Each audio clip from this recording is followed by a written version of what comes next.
Hi everybody, it's me again. Sorry about the lighting. It's not, I'm working on fixing it. It's not that great. But you don't really need the light today because I'm not showing you makeup. I am showing you how to shape your eyebrows, and I'm pretty sure you can see my eyebrow just fine. And because of the lighting, it's going to be kind of hard because I'm going to be like casting shadows on my face. So I'm going to do my best to really show you how to do it. When it comes to shaping your eyebrows, the first thing you need to do is determine where your arch is, the highest point on your eyebrow, and what shape of eyebrow that would look best with your eye. It's easier that way because it's more natural looking. You don't want to have like, crazy thin Marilyn Monroe eyebrows unless that's what you want, but I personally do not want to look like Marilyn Monroe tweeze my eyebrows for me. So the first thing that you would do in order to check and see where the highest point of your eyebrow is, the arch, you do 3 tests. And I would recommend doing all 3 because if you do one, it might look like it's in the right place, but then you do another one and you're like, oh, that one looks a lot better. The very first one is to determine whether or not you have, you would look best with a normal eyebrow, which is what I have. It's not too thick, it's not crazy thin, it's very natural looking. You're going to go from the corner of your lip to the outside of your iris, and it's going to be really hard, see, because I'm trying to like use a mirror, but it's kind of like that, from the corner of your mouth. If the highest point of your arch is in line with the outside of your iris and the corner of your mouth, then I would recommend doing about this thickness. It's the normal thickness for your eyebrows. Another test is if the highest point of the arch is straight up and down alongside the outside of your iris, you would look better with a thinner eyebrow because it really opens up your eyes. So it would be, straight up and down, like it's kind of hard for me to see it, but straight up and down along the outside of your iris, thinner eyebrows would work best. And the last one is from the bottom of your chin, the very dead center bottom of your chin to the outside of the iris. That's where your line's going to be. If it matches up there, you would most likely look better with a thicker brow. I'm not saying bushy, but thicker. I know Audrey Hepburn was definitely one of those women that loved to pencil. She actually didn't have the natural eyebrows to have a wide brow shape that would look really good, so she would pencil around and draw her own eyebrows. So, but hey, she looked good, so more power to her. Once you determine how thick your eyebrow is going to be, now you're going to figure out where to start and where to begin.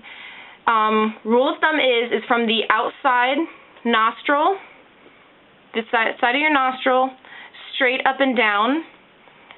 Right here, where the line is where your eyebrow is going to start.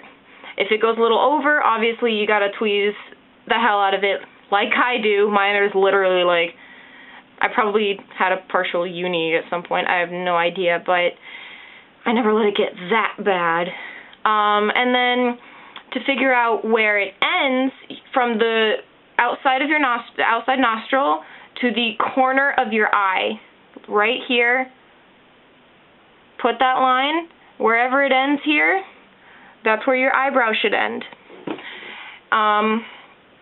Once you kind of, either you can draw a line, which is generally what I do. I draw lines first with a white eye pencil, just to kind of see, get a visual of what it's going to look like, so you're not in a complete shock once you're done. Then another rule is, do not, under any circumstances, start plucking from the top down.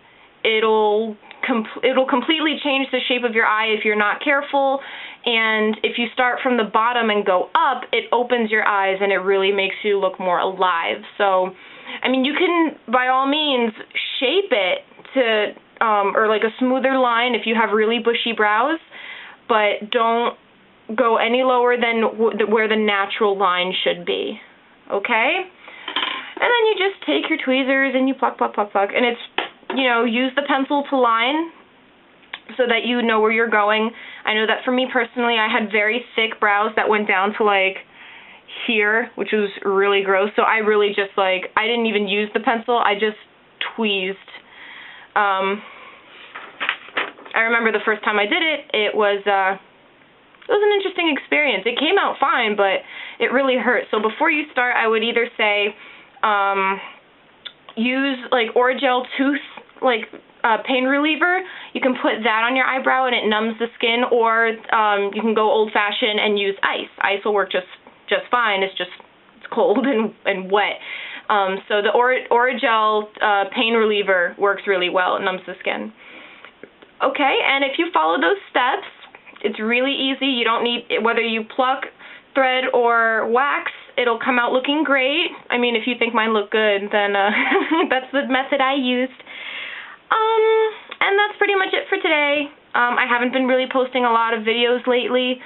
I've been really busy with school and work, and so I've literally just had like no time to myself. I've barely even been putting makeup on. Like today, I'm wearing nothing. No makeup whatsoever. So, and this is the end of the day. It's like, what time is it? It's like 12:30 in the morning right now. So, and I figured, hey, I got free time. I'm not tired yet, so I might as well do it. I'll be putting up some more videos soon. I'm going to be putting up some camouflage tips on how to cover like pimples and zits and stuff instead of using just regular concealer. There are other types of camouflage makeup that you can use to give you better results. I'm going to be putting up some skincare. Skincare stuff is always good, and a good way to, especially for the wintertime, de-chap your lips in an instant. So rate, comment, leave suggestions, subscribe, friend request, whatever you want to do. Alright? Bye.